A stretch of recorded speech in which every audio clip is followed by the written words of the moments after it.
Good morning friends. ಇವತ್ತು ನಾವು ಮತ್ತೊಮ್ಮೆ ಆಲ್ ಅಬೌಟ್ ಟೆನ್ಸಸ್ ಬಗ್ಗೆ ತಿಳಿಯೋಣ.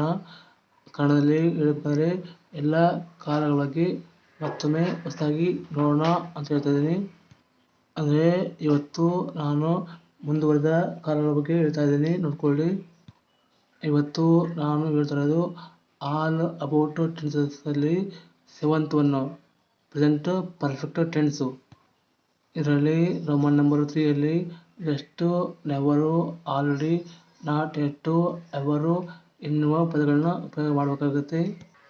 ಈ ಪದಗಳು ಅಂದರೆ just, never, already, not yet, ever ಎನ್ನುವ ಪದಗಳು ವಾಕ್ಯದ ಮಧ್ಯದಲ್ಲಿ ಬರ್ತವೆ.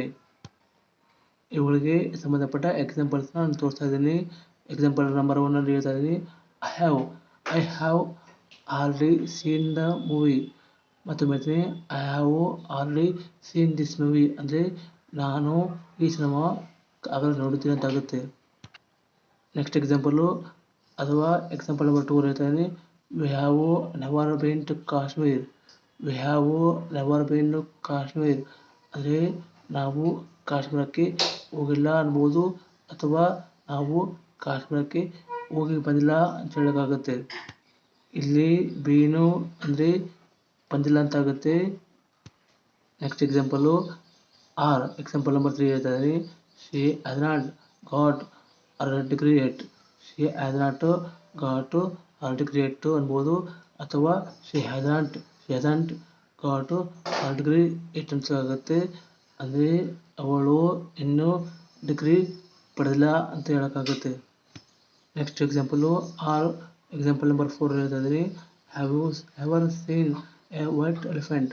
Have you ever seen a white elephant ಅಂದರೆ ನೀನು ಯಾವಾಗಲಾದರೂ ಬಿಳಿ ಆನೆಯನ್ನು ನೋಡಿದ್ದೀಯಾ ಅಂತ ಆಗುತ್ತೆ, ಅಥವಾ ನೀವು ಯಾವಾಗಲಾದರೂ ಬಿಳಿ ಆನೆಯನ್ನು ನೋಡಿದ್ರಾ ಅಂತ ಹೇಳೋಕ್ಕಾಗುತ್ತೆ. ಇಲ್ಲಿ ನಾನು ಯು ಅಂದರೆ ಇಂಗ್ಲೀಷಲ್ಲಿ ನೀನು ಅನ್ಬೋದು, ಅಥವಾ ನೀವು ಅನ್ಬೋದು ಅಂತ ಹೇಳ್ತಾ ಇದ್ದೀನಿ. ಎಕ್ಸಾಂಪಲ್ ನಂಬರ್ 5 ಹೇಳ್ತಾ ಇದ್ದೀನಿ. I will arrive to Koppal. I will arrive to Koppal ಅಂದರೆ ನಾನು ಕೊಪ್ಪಳಕ್ಕೆ ಬರ್ತೇನೆ ಅಂತ ಆಗುತ್ತೆ. ನೆಕ್ಸ್ಟ್ ಎಕ್ಸಾಂಪಲ್ ನಂಬರ್ 6 ಹೇಳ್ತಾ ಇದ್ದೀನಿ. I have not at finished lunch. I have not at finished lunch ಅನ್ಬೋದು, ಅಥವಾ ಐ ಹ್ಯಾವಂಟ್ ಫಿನಿಶ್ಡ್ ಲಂಚ್ ಅನ್ಬೋದು. ಅದರ ಅರ್ಥ ಕನ್ನಡದಲ್ಲಿ ನಾನು ಮಧ್ಯಾಹ್ನದ ಊಟ ಮಾಡಿಲ್ಲ ಅಂತ ಹೇಳೋಕ್ಕಾಗುತ್ತೆ.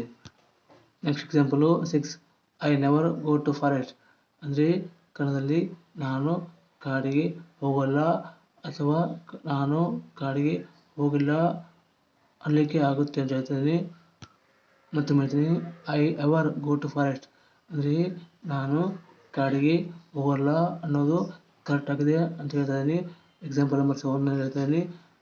I never ever go to Mount Everest. I never ever go to Mount Everest ಅಂದರೆ ನಾನು ಮೌಂಟ್ ಎವರೆಸ್ಟ್ಗೆ ಹೋಗುವುದಿಲ್ಲ ಅಂತ ಆಗುತ್ತೆ. ಅಂದರೆ ಸೆಂಟೆನ್ಸು ಫಾರ್ಮೆಟ್ ಹೇಳ್ತಾ ಇದ್ದೀನಿ. ಅಂದರೆ ಆಲ್ ಅಬೌಟ್ ಟೆನ್ಸಸ್ಸಲ್ಲಿ ಮುಂದಿನ ಸೆಂಟೆನ್ಸ್ ಫಾರ್ಮೆಟಲ್ಲಿ 7th ಒನ್ನಲ್ಲಿ ಪ್ರೆಸೆಂಟು ಪರ್ಫೆಕ್ಟು ಟೆನ್ಸಲ್ಲಿ 4th ಒನ್ನು ಹೇಳ್ತಾ ಇದ್ದೀನಿ. ರೋಮನ್ ನಂಬರ್ 4 ಹೇಳ್ತಾ ಇದ್ದೀನಿ.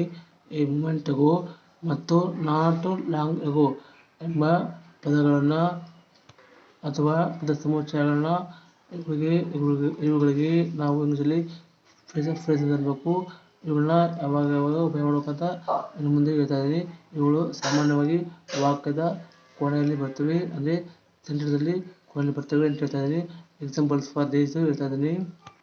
First example number 1 I have come a moment ago. I have come a moment ago ಅಂದರೆ ನಾನು ಈಗಷ್ಟೇ ಬಂದಂತಾಗುತ್ತೆ. ಎಕ್ಸಾಂಪಲ್ ನಂಬರ್ 2 ಹೇಳ್ತಾ ಇದ್ದೀನಿ. He has gone a moment ago ಅಂದರೆ ಅವನು ಈಗಷ್ಟೇ ಹೋದ ಅಂತ ಆಗುತ್ತೆ. ಎಕ್ಸಾಂಪಲ್ ನಂಬರ್ 3 ಹೇಳ್ತಾ ಇದ್ದೀನಿ. The train has left the station long ago. ಮತ್ತೊಮ್ಮೆ ಹೇಳ್ತೀನಿ. ಈ train has left the station long ago ಅಂದರೆ ಟ್ರೈನು ಸ್ಟೇಷನ್ನು ಬಿಟ್ಟು ಬಹಳ ಹೊತ್ತಾಗುತ್ತೆ. ಎಕ್ಸಾಂಪಲ್ ನಂಬರ್ 4 ಹೇಳ್ತಾ ಇದ್ದೀನಿ. ನಾನು bus has left the station not long ago. Bus has left the station not long ago ಅಂದರೆ ಬಸ್ಸು ಸ್ಟೇಷನ್ ಬಿಟ್ಟು ಬಹಳ ಹೊತ್ತಾಗುತ್ತೆ. ಇಲ್ಲಿ ನಾಟ್ ಲಾಂಗ್ ಹೋದರೆ ಬಹಳ ಹೊತ್ತು ಆಗಿಲ್ಲಂತಾಗುತ್ತೆ. ಅದೇ ಲಾಂಗ್ ಹೋದರೆ ಬಹಳ ಹೊತ್ತಾಯ್ತಂತಾಗುತ್ತೆ ಅಂತ ಹೇಳಿದ್ದೀನಿ. ಇಲ್ಲಿ ನಾನು ಹೇಳಿದ್ದು ಬಸ್ಸು ಆದಷ್ಟು ಸ್ಟೇಷನ್ನು ನಾಟ್ ಲಾಂಗ್ ಗೋ ಅಂದರೆ ಬಸ್ಸು ಸ್ಟೇಷನ್ನು ಬಿಟ್ಟು ಹೋಗಿ ಬಹಳ ಹೊತ್ತು ಆಗಿಲ್ಲ ಅಂತ ಹೇಳಲಿಕ್ಕಾಗುತ್ತೆ ಅಂತ ಹೇಳ್ತಿದ್ದೀನಿ. ಮುಂದುವರೆದು ಹಾಲು ಅಬೌಟು ಟೆನ್ಸ್ನಲ್ಲಿ ನಂಬರ್ 7 ಪ್ರೆಸೆಂಟು ಪರ್ಫೆಕ್ಟು ಟೆನ್ಸಲ್ಲಿ ನಂಬರ್ 5 ಹೇಳ್ತಾ ಇದ್ದೀನಿ. Actions that continued from past to present ಅಂದರೆ ಭೂತಕಾಲದಿಂದ ಇಲ್ಲಿವರೆಗೂ ಆದ ಘಟನೆಗಳನ್ನ ಹೇಳುತ್ತೆ ಅಂತ ಹೇಳ್ತಾ ಇದ್ದೀನಿ. ಅದಕ್ಕೆ ಸಂಬಂಧಪಟ್ಟ ಎಕ್ಸಾಂಪಲ್ಸ್ ಕೊಡ್ತಾ ಇದ್ದೀನಿ ಅಂದ್ಕೊಳ್ಳಿ. ಎಕ್ಸಾಂಪಲ್ ನಂಬರ್ 1 ಹೇಳ್ತಾ ಇದ್ದೀನಿ. ಯಾವುದು ಲೈವ್ಡ್ ಇಯರ್ ಅಂದರೆ ಅವನು ಆಗಿನಿಂದ ಈಗಿನವರೆಗೆ ಇಲ್ಲೇ ವಾಸಿಸುತ್ತಿದ್ದಾನೆಂದಾಗುತ್ತೆ, ಅಥವಾ ಅವನು ಆಗಿನಿಂದ ಈಗಿನವರೆಗೂ ಇಲ್ಲೇ ವಾಸ ಮಾಡ್ತಿದ್ದಾನೆಂದಾಗುತ್ತೆ. ಎಕ್ಸಾಂಪಲ್ ನಂಬರ್ 2 ಹೇಳ್ತಾ ಇದ್ದೀನಿ. ಐ ಹ್ಯಾವ್ ರಿಟರ್ನ್ ಸ್ಟೋರೀಸ್ ಅಂದರೆ ನಾನು ಆಗಿನಿಂದಲೂ ಕಥೆಗಳನ್ನು ಬರೆಯುತ್ತಿದ್ದೇನೆ ಅಂತಾಗುತ್ತೆ. ಎಕ್ಸಾಂಪಲ್ ನಂಬರ್ 3 ಹೇಳ್ತಾ ಇದ್ದೀನಿ. ಶಿ ಹ್ಯಾಸ್ ರೆಡ್ ಅಂದರೆ ಅವಳು ಆಗಿನಿಂದ ಓದುತ್ತಿದ್ದಾಳೆ ಅಂತಾಗುತ್ತೆ. ಮುಂದುವರೆದು ಆಲ್ ಅಬೌಟ್ ಟೆನ್ಸಲ್ಲಿ ನಂಬರ್ 7 ಪ್ರೆಸೆಂಟು ಪರ್ಫೆಕ್ಟ್ ಟೆನ್ಸಲ್ಲಿ ನಂಬರ್ 4 6 ನೋಡ್ಕೊಳ್ಳಿ. When the result is more important action. ಮತ್ತೆ ಮಾಡಿದ್ದೀನಿ.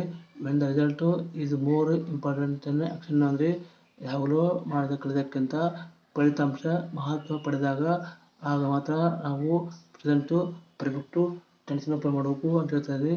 ಅದಕ್ಕೆ ಸಂಬಂಧಪಟ್ಟ ಎಕ್ಸಾಂಪಲ್ಸ್ ಕೊಡ್ತಾ ಇದ್ದೀನಿ. ಇಲ್ಲಿ ಎಕ್ಸಾಂಪಲ್ ನಂಬರ್ 1 ಹೇಳ್ತಾ ಇದ್ದೀನಿ. ಐ ಬರ್ನ್ಟ್ ಮೈ ಫಿಂಗರ್ ಅಂದರೆ ನಾನು ನನ್ನ ಬೆರಳನ್ನು ಸುಟ್ಟುಕೊಂಡಂತಾಗುತ್ತೆ. ಅಂದರೆ ಹಿಂದೆ ಮಾಡಿದೆ ಹಿಂದೆ ಬೆರಳು ಸುಟ್ಟುಕೊಂಡೆ, ಅದು ಈಗಾದರೂ ನೋವಿಲ್ಲ ಅಂದರೆ ಆಗುತ್ತೆ. ಅದೇ ಎಕ್ಸಾಂಪಲ್ ನಂಬರ್ 2 ಹೇಳ್ತಾ ಇದ್ದೀನಿ. I have burnt my finger ಅಂದರೆ ನಾನು ನನ್ನ ಬೆರಳನ್ನು ಸುಟ್ಟುಕೊಂಡೆ ಅಂತ ಹೇಳಿದಾಗ ಇಲ್ಲಿ ಈಗ ನೋವಿದೆ ಅಂತ ಅರ್ಥ ಬರುತ್ತೆ ಅಂತ ಹೇಳ್ತಾ ಇದ್ದೀನಿ. ಎಕ್ಸಾಂಪಲ್ ನಂಬರ್ 3 ಹೇಳ್ತಾ ಇದ್ದೀನಿ. ಈ ಬಾಟ್ ಎ ಸೈಕಲ್ ಅಂದರೆ ಅವನು ಸೈಕಲ್ ಕೊಂಡ ಅಂತಾಗುತ್ತೆ. ಈಗ ಸೈಕಲ್ಲು ಇರ್ಬೋದು ಅಥವಾ ಇಲ್ದಿರ್ಬೋದು ಅಂತ ಹೇಳ್ತಾ ಇದ್ದೀನಿ. ಇಲ್ಲಿ ಹ್ಯಾವು ಹ್ಯಾಸು ಉಪಯೋಗ ಮಾಡಿದಾಗ ಆ್ಯಕ್ಷನ್ನ ಇಮಿಡಿಯೇಟು ರಿಯಾಕ್ಷನ್ ಬರುತ್ತೆ. ಆದರೆ ಹ್ಯಾಸು ಹ್ಯಾವು ಉಪಯೋಗ ಮಾಡದೇ ಇದ್ದರೆ ಅದು ಯಾವೋ ಒಂದು ಕಾಲದಲ್ಲಿ ಆಗಿ ಹೋಗಿದೆ ಅಂತ ತಿಳ್ಕೊಳ್ಳಿ. ನೆಕ್ಸ್ಟು ಎಕ್ಸಾಂಪಲ್ ನಂಬರ್ 4 ಹೇಳ್ತಾ ಇದ್ದೀನಿ. ಈ ಅದು ಬಾಟ್ ಎ ಸೈಕಲ್ಲು ಅಂದರೆ ಅವನು ಸೈಕಲ್ ಕೊಂಡ ಅಂತಾಗುತ್ತೆ. ಅಂದರೆ ಅವನ ಹತ್ರ ಇನ್ನೂ ಸೈಕಲ್ ಇದೆ ಅಂತಾಗುತ್ತೆ.